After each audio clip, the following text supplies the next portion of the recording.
In every generation, we have to remind ourselves about the central purpose of the synagogue. We do something that very few other places can do. We make Jews.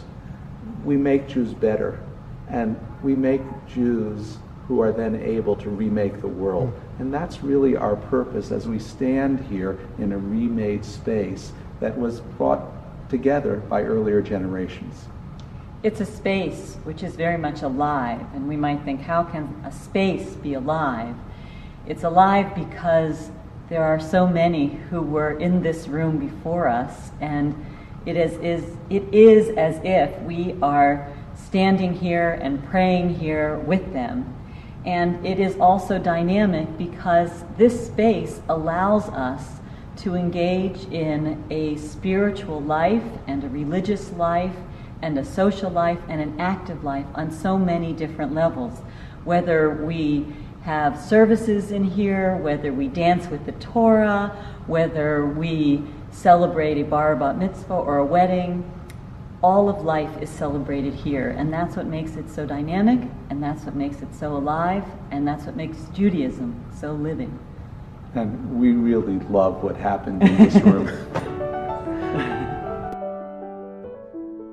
The Temple Israel Tomorrow, the TI Tomorrow capital campaign, was really, the impetus of it came in 1998 when we realized that we have this great building built in three generations, 1927, 54, and 74, and we used so little of it that so much of the first floor was underutilized, in that we had this meeting house auditorium, which looked like any 1927 high school auditorium, that we used 6 times a year, 8 times a year.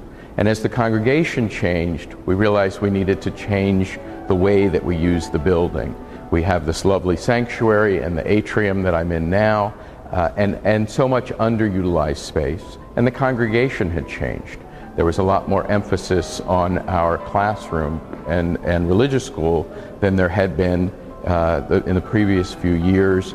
The way we prayed had changed, and we wanted a more informal and flexible setting. Part of the TI Tomorrow effort was to open up the historic entrance, the old meeting house entrance, which is so served as the monumental face of Temple Israel, and also to increase our handicap accessibility, that over time, as our congregation has changed, we've needed to install new elevators, and we now have this lovely ramp structure, and to also open these doors in a way that invite all of us of all ages, from strollers to seniors, back into the building on this side of the temple.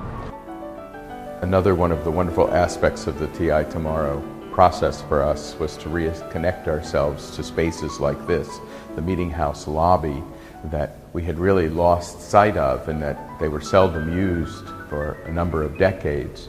The artistry of this space, the Judaica, which is built into so many of the details, the richness of the space, which is hard to replicate today, and it's been very rewarding for all of the people who walk back out here and realize that this was always here. This is part of our history, and it served our grandparents and our great-grandparents, and it remains intact today. So I'm very pleased that we've been able to restore it and restore it to active use as a way to get into the meeting house, a way to get upstairs to the new conference and classrooms that we created, but that it maintains all of the old plaster and marble, the bronze work, just the joy of past decades and our connection to the past. The TI Tomorrow campaign allowed us to do so many great things, and this Levy Auditorium is the centerpiece of the renovations. There are many wonderful details in the woodwork, in the bronze, in the light fixtures, the beam ceilings. Even the windows are the original windows. And we were able to truly do a great restoration and adaptive reuse of this space. While we have a historic room, we have a modern congregation. And this is really the renovation and reuse of this space has vastly expanded the options for how we as a community can gather, how families can use the temple to celebrate the joys of their life, and also how we interact with each other.